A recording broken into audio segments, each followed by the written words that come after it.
What if the real key to success isn't IQ or luck, but your ability to read people like an open book? This audiobook uncovers the powerful secrets of social intelligence, the skill that fuels influence, deep connection, and lasting impact. Master it, and you'll never see people, or the world, the same way again. Welcome to Spirify, your go-to destination for powerful book summaries that fuel your growth and sharpen your mind. In today's episode, we're diving into a fascinating read that could change how you see the world around you, both socially and personally. Introduction: Why social intelligence matters more than ever.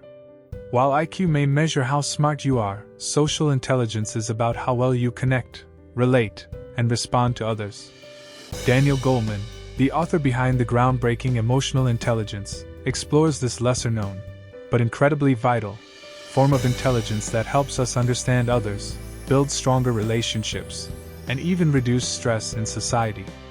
From classrooms to relationships to boardrooms, the ability to read social cues and respond with empathy can be a game changer. Chapter 1: What is social intelligence, really? Picture someone who can solve complex math problems in seconds or recite historical facts like a genius. But the moment they enter a social gathering, they freeze. Small talk becomes a struggle. Eye contact feels unnatural. They can't pick up on when to speak or when to listen.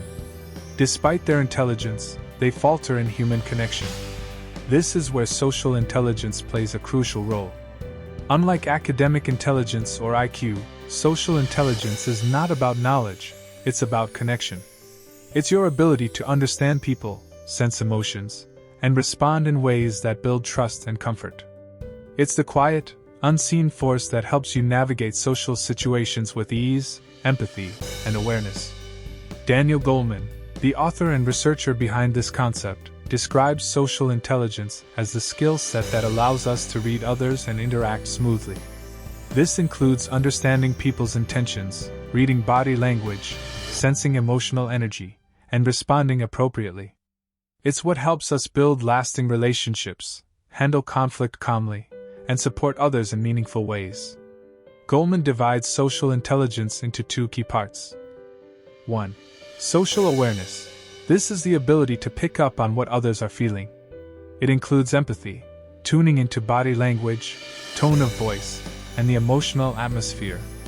For instance, if someone says they're okay, but their voice wavers, social awareness helps you notice something is off.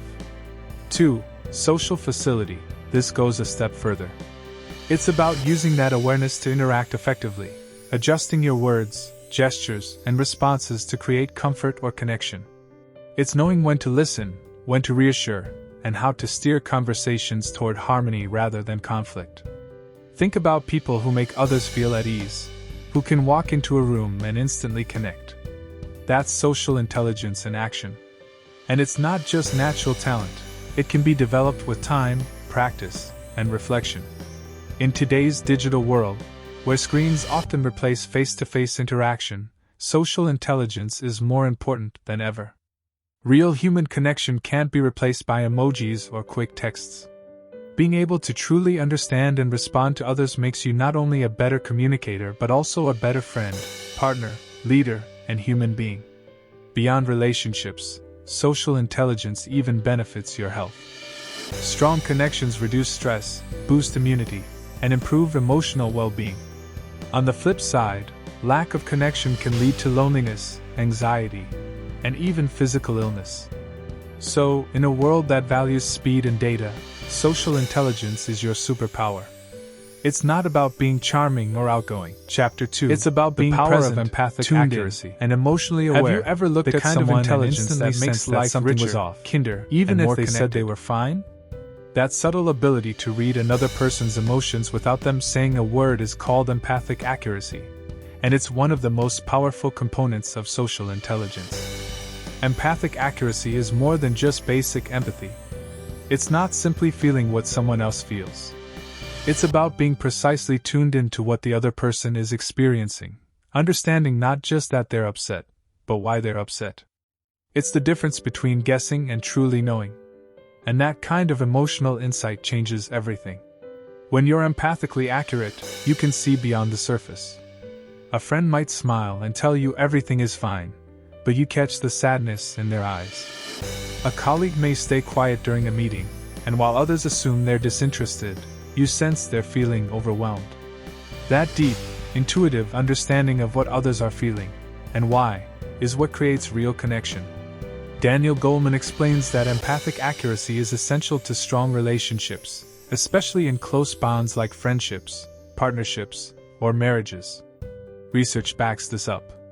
Studies show that couples who can accurately sense each other's emotions and inner states tend to have more resilient, satisfying, and long-lasting relationships. Why? Because when someone truly understands us, not just our words, but our unspoken feelings, we feel safe, valued, and deeply seen. It's also a powerful tool for resolving conflict. Think about arguments you've had where you didn't feel understood. The tension builds, walls go up, and communication shuts down. But when someone takes the time to really listen, to understand your emotions and the reasons behind them, it softens the moment. The space becomes safer, calmer, and more open. That's the power of empathic accuracy in action. So how do we develop this ability? Like most social intelligence skills, empathic accuracy can be practiced and strengthened. It starts with paying attention to facial expressions, tone of voice, body language, and even the pauses between words. Ask yourself, what is this person really feeling? And why might they be feeling that way? It also requires genuine curiosity and care. You can't be empathically accurate if you're distracted, judgmental, or self-focused. It takes being present, tuning in, and giving someone your full attention, even if just for a few moments. In a world where people often feel unseen or misunderstood, empathic accuracy is a rare and beautiful gift. It deepens relationships, reduces misunderstandings, and brings people closer, all by doing one simple thing: truly understanding what someone is going through. It's not about mind reading. It's about heart reading. And it's one of the most powerful ways to connect as human beings. Chapter 3: Culture and the Art of Paying Attention. Have you ever wondered why some people seem naturally tuned into others' emotions, while others miss even the most obvious cues? A big part of this difference lies in how much attention we pay. But there's more to it. Culture plays a powerful role in shaping the way we listen, observe, and connect. From the moment we're born, we begin learning how to interact with others, not just through our families, but through the unspoken rules of our society. And these cultural habits deeply influence how we develop our social intelligence. Take Japan, for example. In Japanese culture, communication often happens subtly. People are trained from a young age to be highly aware of body language, tone, and silence. Saying less, and paying attention to what's not being said, is considered polite and thoughtful. It's about sensing needs without having to ask directly. Someone raised in that environment becomes highly attuned to the emotional atmosphere around them. They listen with their eyes as much as their ears. Now compare that to many Western cultures, especially in the US, where directness is encouraged. Honesty is often associated with speaking your mind clearly. People are taught to say what they feel, ask for what they need, and be assertive. While this can lead to clear communication, it also means people may not be as focused on reading between the lines. Subtle emotional cues might get overlooked. Neither approach is better, they're just different. But understanding these cultural styles helps us recognize why we may interpret people's emotions and behaviors in different ways. It also reminds us of something important. Being emotionally attuned is not just a personal trait, it's a learned behavior, shaped by our environment. This brings us to one of the most underrated skills in social intelligence: paying attention. In our fast-paced world, real attention has become rare. We're often multitasking, checking messages while talking, thinking about what to say next instead of listening. But truly paying attention means being fully present. It means noticing the subtle shifts in someone's tone, the flicker of hesitation in their eyes, or the emotion behind their words. This kind of deep listening requires effort, but it's incredibly powerful. It shows others that we care. That we're not just hearing them, but truly seeing them. Socially intelligent people, across cultures, have one thing in common: they notice. They slow down, they observe, and they give others their full presence. And in doing so, they create trust, connection, and understanding. So whether your culture values subtlety or directness, one universal truth remains: attention is the foundation of connection. The more we learn to notice, the more emotionally in tune we become, and the richer our relationships will be. Chapter 4: How Our Brains Wire Us for Connection. Have you ever looked at a quiet, cautious child and thought, "They're just shy by nature"? You wouldn't be wrong, but that's not the whole story. While some social tendencies may come hardwired into our brains, neuroscience reveals something even more powerful. Our brains are flexible, and with the right environment, they can change. Researchers have discovered that certain children are naturally more cautious or reactive in social settings. This often has to do with a part of the brain called the amygdala, the emotional center that helps process fear and threat. In some kids, the amygdala is more active early in life, especially when they face unfamiliar people or situations. This heightened activity can make them more reserved, hesitant, or socially anxious. So yes, some people are biologically inclined to be shy or sensitive. It's not just in their personality, it's in their brain activity. But here's the hopeful part: these tendencies aren't permanent. The brain, especially during childhood, is incredibly adaptable. What shapes the developing brain the most? Human connection and the social environment. When shy or cautious children grow up in nurturing, supportive environments, with parents, teachers, or caregivers who gently encourage interaction without pressure, their brains begin to adapt. Over time, the child's social confidence can grow, and the intensity of the fear response in the amygdala can decrease. Daniel Goleman explains that a child's early social experiences act like training ground for the brain's emotional wiring. Positive, emotionally safe interactions literally reshape neural pathways, helping children become more comfortable with connection. It's not about fixing shyness, it's about helping children feel safe, seen, and supported as they learn to navigate the social world. And this doesn't only apply to children. Even in adulthood, the brain continues to adapt. Through experience, therapy, relationships, and mindfulness, people can change how they respond socially. An adult who grew up shy can still become confident, warm, and socially skilled, because the brain keeps learning throughout life. Think of the brain like a garden. Some parts might be more fertile for certain types of growth, but with the right care, almost anything can flourish. And when it comes to social connection, the seeds we plant, like empathy, attention, and encouragement, can grow into deep-rooted confidence over time. The key message of this chapter is clear: our biology doesn't define our destiny. While some social behaviors may start in the brain, they are shaped and reshaped by our experiences, especially our early relationships. With compassion, patience, and the right support, even the most reserved individuals can learn to connect deeply, confidently, and joyfully with others. Chapter 5: Fear as a Tool for Growth. When we think about fear, we usually think of it as something negative, something to avoid, especially for children. But what if fear, in small doses, could actually help kids grow? What if the right kind of fear could build bravery, emotional strength, and even curiosity? It might sound surprising, but science supports this idea. Researchers studying young monkeys found something fascinating.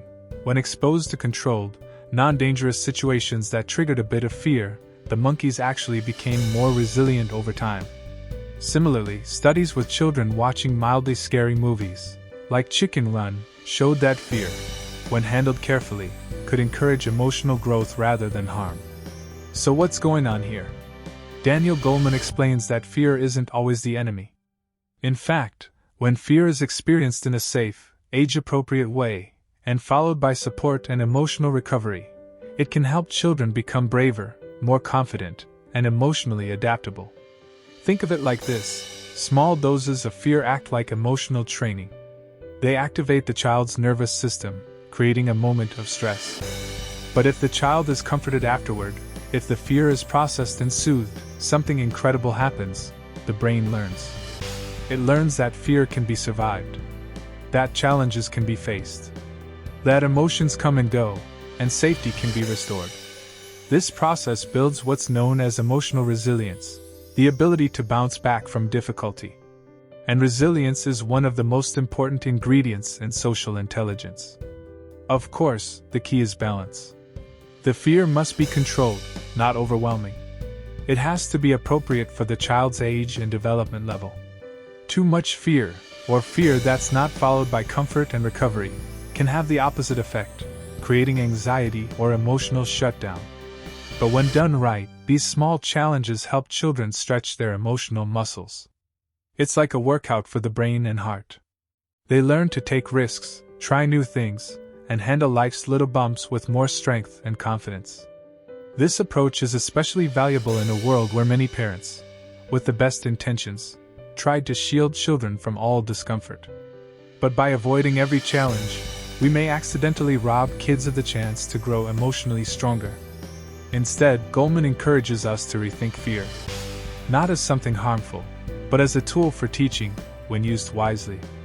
Whether it's a suspenseful scene in a movie, a new social situation, or a tough conversation, these moments can help kids become more emotionally intelligent.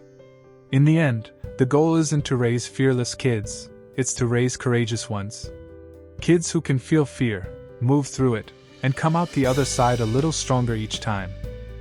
Chapter 6: Testosterone, Narcissism, and Social Intelligence. What happens when someone lacks social intelligence?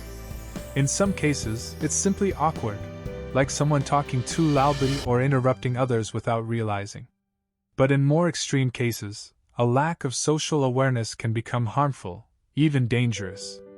That's when emotional blind spots collide with powerful internal forces like testosterone and narcissism.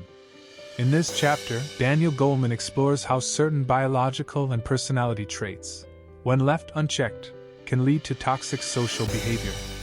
It starts with understanding the role of testosterone, a hormone often linked with dominance, competitiveness, and assertiveness. While testosterone itself isn't bad, in fact, it can drive ambition and confidence. High levels without emotional regulation can cause problems. Now, mix that with narcissism, a personality trait marked by self-centeredness, entitlement, and a lack of empathy, and the combination can be dangerous.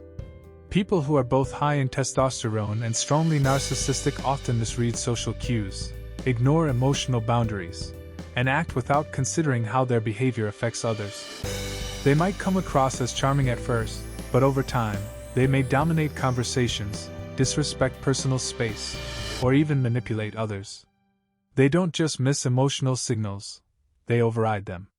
This is where the lack of social intelligence turns from awkward to toxic. But here's the key insight from Goleman: biology is not destiny. Just because someone has high testosterone or narcissistic tendencies doesn't mean they're doomed to unhealthy relationships. The deciding factor is impulse control and empathy, both of which are core components of social intelligence. A person can learn to pause before reacting, reflect on how others might feel, and choose a response that's respectful and thoughtful. With emotional training, even individuals who naturally lean toward dominance can learn to build healthy, balanced relationships. This is especially important in leadership roles. We often see people in power struggle because they mistake aggression for strength. But the most effective leaders are those who combine confidence with empathy, assertiveness with humility. They read the room. They know when to push and when to pull back. That's social intelligence at work. It's also crucial in romantic and personal relationships. Men who are socially intelligent know how to respect boundaries, listen deeply, and communicate in ways that build trust. They don't use power to control, they use it to support and uplift others. Goleman's message is clear: even in a world full of social pressures and biological impulses, emotional awareness and empathy are teachable skills. And for those willing to learn, they can transform not only personal behavior but the quality of every relationship in their life. In the end, true strength doesn't come from domination, it comes from understanding. And social intelligence is what makes that strength human, kind, and lasting. Chapter 7: Caregivers and the Emotional Burnout. Being a caregiver is often called an act of love, and it truly is. But behind that love is a daily emotional toll that few outside the role can fully understand. Whether it's caring for a sick parent, a child with special needs, or a partner facing a terminal illness, caregiving is one of the most emotionally demanding roles a person can take on, and also one of the loneliest.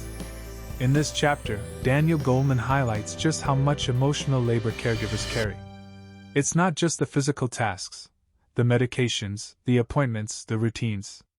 It's the constant presence, the emotional availability, the quiet strength needed to comfort, support, and stay steady, even when your own heart is breaking. Caregivers often suppress their own emotions to be strong for others. They listen, soothe, and give, day after day, sometimes without receiving much in return. Over time, this emotional giving can lead to burnout, a deep state of exhaustion that affects not only mental well-being but physical health too. Scientific research backs this up.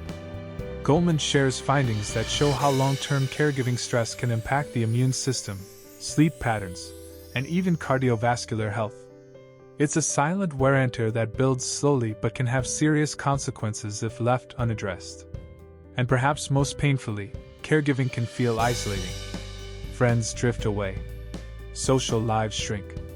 Caregivers often feel invisible, their efforts taken for granted, their struggles misunderstood. Even though they give so much, they may suffer in silence. But there is hope and healing in support. Goleman shares a moving story of a man whose wife was diagnosed with a terminal illness. Instead of trying to carry the burden alone, he reached out to friends, neighbors, and even distant acquaintances. The result? 35 volunteers stepped forward to create a care network. They brought meals, ran errands, sat with his wife, and gave him breaks when he needed them most. That support made all the difference. Not only did it ease the man's burden, but it created a circle of compassion that lifted everyone involved. It helped the patient feel surrounded by love, and it reminded the caregiver that he wasn't alone. This story beautifully illustrates Goleman's key message: support heals, not just for the person who is ill, but for the one doing the caring. Building a support system, even if it's small, can prevent burnout, restore energy, and create emotional space for healing. If you're a caregiver, remember this: you deserve care too. Asking for help is not weakness, it's wisdom. Let people in. Accept their help. Share the weight. Because even the strongest hearts need rest. And even the quietest heroes deserve to be seen, supported, and surrounded by love. Chapter 8: Social Interaction as Medicine. Imagine if a hug, a kind word, or simply sitting beside someone could help them heal, not emotionally, but physically. It might sound poetic, but science tells us it's real. Social interaction, when rooted in love and care, can act as a powerful form of medicine. In this chapter, Daniel Goleman brings attention to something we often overlook: the profound impact of human connection on physical health. Whether it's a recovering patient in an Indian hospital or someone undergoing surgery in the United States, studies across cultures show the same thing. People heal better when they're surrounded by supportive relationships. In India, researchers observed that patients who had family members by their side recovered faster, showed lower stress levels, and even needed less medication. Meanwhile, studies in American hospitals revealed that patients with strong social ties had better immune responses, faster recovery from surgeries, and were more likely to stick to treatment plans. Some research even suggests that social support can extend life, not by magic, but by buffering the body against the damaging effects of stress. So how does this work? It turns out that emotional connection doesn't just make us feel good, it actually calms the body's stress response. It lowers cortisol levels, slows the heart rate, and strengthens the immune system. When we feel safe, loved, and supported, our bodies relax and begin to heal. In this way, social support acts like a natural painkiller and a stress reducer. But not everyone experiences this healing benefit, especially in cultures or communities where illness carries shame or stigma. In these situations, people often hide their pain, isolate themselves, and suffer alone. Instead of feeling supported, they feel judged, burdensome, or even invisible. And the result? Their emotional and physical recovery is delayed, or in some cases, blocked entirely. Goleman emphasizes that one of the greatest gifts we can offer someone who is ill or struggling is simply our presence. You don't need the right words. You don't have to fix anything. Sometimes, just being there, listening, sitting quietly, holding a hand, is enough to remind someone they're not alone. This kind of connection doesn't just help the one who's sick. It nurtures the relationship itself and gives meaning to the experience. It reminds both people of something deeply human. We're wired to heal together, not alone. So the takeaway is simple, yet powerful. Never underestimate the healing power of showing up. A visit, a phone call, a warm meal, or even a few minutes of presence can bring more comfort than any prescription. In a world that often turns to pills and procedures first, let's not forget one of the oldest and most effective medicines we have: love, presence, and connection. Chapter 9: How Teachers Can Change Lives Through Connection. Every classroom has one, the troublemaker. The student who talks too much, refuses to sit still, or constantly disrupts the lesson. Too often, that child is met with discipline, detentions, and labels. But what if the problem isn't bad behavior? What if it's something deeper, like a silent struggle, waiting to be understood? In this powerful chapter, Daniel Goleman shares the true story of a teacher who chose compassion over punishment, and in doing so, transformed a child's life. The student in question was seen as difficult. She was always interrupting, acting out, and never seemed to care about school. Most teachers had written her off. But one day, a new teacher decided to look beyond the behavior and ask a simple question: why is this child struggling? Through observation and patience, the teacher realized that the girl wasn't being defiant. She was battling an undiagnosed learning disability. She wasn't misbehaving for attention. She was trying to hide the fact that she couldn't read. Every outburst was really a cry for help, a way to cover up shame and frustration. Instead of punishing her, the teacher responded with empathy and support. She offered one-on-one help, built trust, and showed the student that she wasn't bad, she was capable, and she just needed the right guidance. Slowly, the girl's confidence grew. Her behavior changed. She began to engage, to learn, and to believe in herself. What once looked like rebellion was actually a hidden potential, waiting for connection to unlock it.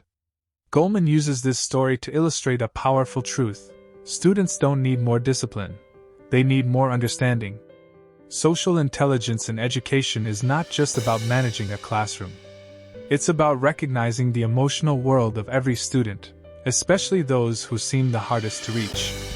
Teachers who are socially intelligent know how to listen beyond the noise.